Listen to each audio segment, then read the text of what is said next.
This is The Roman Show. All right, here we are with Ricardo Lamas. Ricardo, what a great victory you had against Bermudez in Mexico. First round submission victory. Very impressive. Tell me about the feeling fighting over there in Mexico with the Hispanic crowd cheering. You know, I think I asked, I can't remember the person I asked, but, you know, how was that feeling, you know, when the Brazilians fight in Brazil? You get other Brazilians behind it. Was it that type of feeling as well? Yeah, it was awesome. I didn't really know what to expect from the people there, but they really accepted me like I was, you know, a citizen from Mexico, you know, like born and raised in Mexico City. And the night of the fight was crazy. I mean, leading up that whole week, we went to the open workouts and we got a little taste of what the night was going to be like, because there was a line out the door for people trying to get into the open workouts, and they were like really loud and supportive in there when we were training, especially when the Mexicans were there training. And the night of the fight couldn't have went better. All the Mexicans won. I think we kept feeding off the energy of the crowd. You know, every time a Mexican would fight, the crowd would get really rowdy and really into the fight. So it was by far the best experience of a fight I've had to date. You fought in several locations. What set this apart? The fact that you know you were in Mexico and Latin America. It was the first time the UFC visited Latin America. But what set this thing apart? It was just a combination of everything. You know, like you said, it was the first event in Mexico, so there was a lot of hype behind it. It was something that the UFC's been wanting to do for years. So, you know, for years I've been wanting to fight in Mexico, and I kept hearing, you know, oh, we might go this year, and then it'd be pushed back to the following year. So it was just a big build-up. And they put a lot behind it. You know, they sent us down there before, you know, months beforehand to do press down there to kind of hype the fights up, and just everything went perfectly. I mean, you know, aside from the fact that some fighters got hurt, like Kane and Diego and stuff, man, you know, but without them, we still put on a great show, and I think we're going to be going back to Mexico really soon. And in Mexico, of course, everybody's known for the great food. Afterwards, how did you celebrate? We got to ask you that. Tacos? Yeah, there's a little spot down the street, actually, from the hotel about a block or two away. So there's a little after party that the UFC put on in the hotel. We stopped by there for a little bit, and I was just so hungry, man. I was like, you know what, let's go get some tacos. So we went down the street, and I definitely had my fill. All right, let's get down to business. Obviously, you called out Conor McGregor. You said, hey, you know, why don't you fight a real guy, a real fighter who has a lot of expertise in wrestling, and you most certainly have it. So do you think this is going to happen, and what do you think you're going to bring to the table against McGregor, knowing that you have this wrestling background? And, I mean, hello, you've been a number one contender, for the guy's goodness sake. You fought Jose Aldo, the champ. Yeah, the whole Conor McGregor thing, like, I don't hate the guy. I don't have anything against the guy. But every single reporter asked me about him. So I'm like, you know what? I want to stop the talk. I don't want to be asked about him anymore, so let's have a fight, you know? And I do think that the UFC is matching him up with people that play well into his style. You know, they match him up with strikers. They don't match him up with anybody who's really going to pressure him to take him down. And I don't think he has any wrestling, you know. I think that's the one hole in his game that everybody needs to see. And as soon as he fights a good wrestler, everybody's going to see that.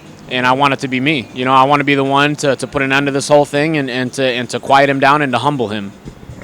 Well, obviously, he's just one guy that you want, but there's another guy who wants you, and that's Chad Mendes. He called you out. He said, hey, I want him ASAP. Well, what do you say to that? And how do you think you'll fare off against Mendes compared to McGregor?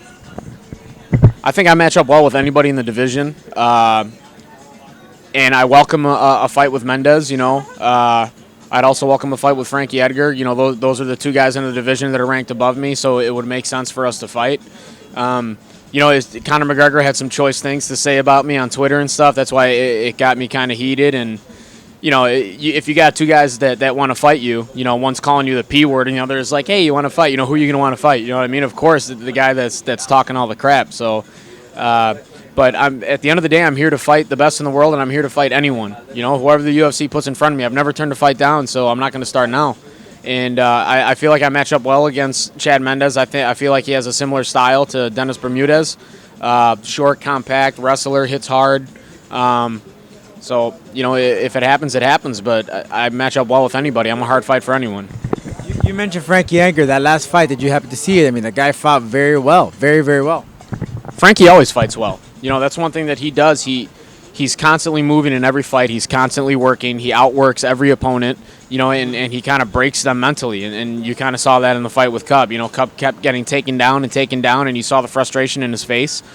And it finally led to the end of the fight, with 5 seconds left, Cub tapping out. Frankie would be a fun fight. He's very exciting, and I feel like I'm an exciting fighter too, so we'd put on a great show for the fans. So out of all those three, we got Mendes, Edgar, McGregor. Obviously, you want McGregor to shut him up, but who do you think will be the best one that will really challenge you out of those three? I think each one brings their own, problems to the table, or whatever you want to call it.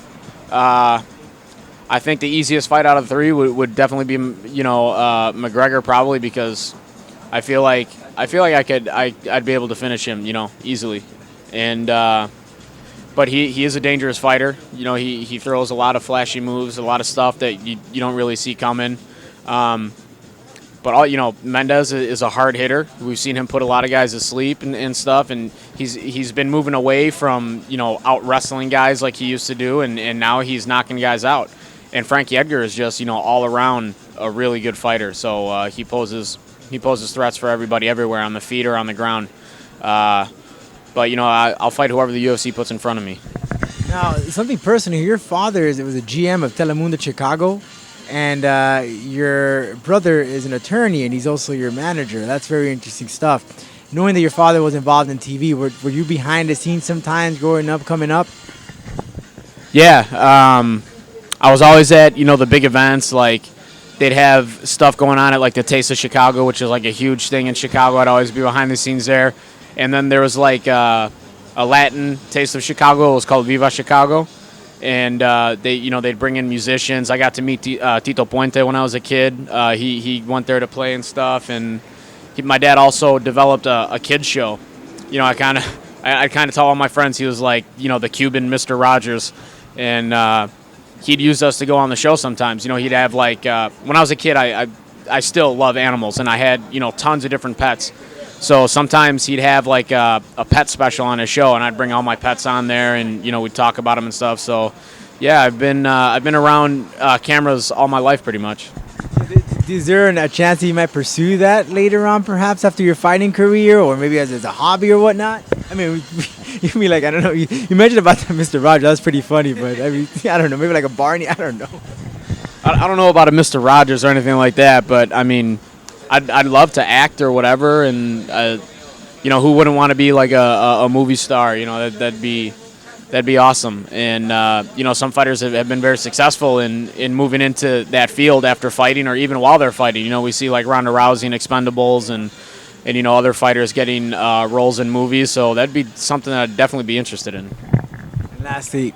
And you mentioned that Kane is also going to have a role in the movie. So what type of role do you think you would fit? Would it have to be an action, drama? I mean, what type of thing you could do in one of these movies if they were to call you up? Little of everything, man. Comedy, action, drama.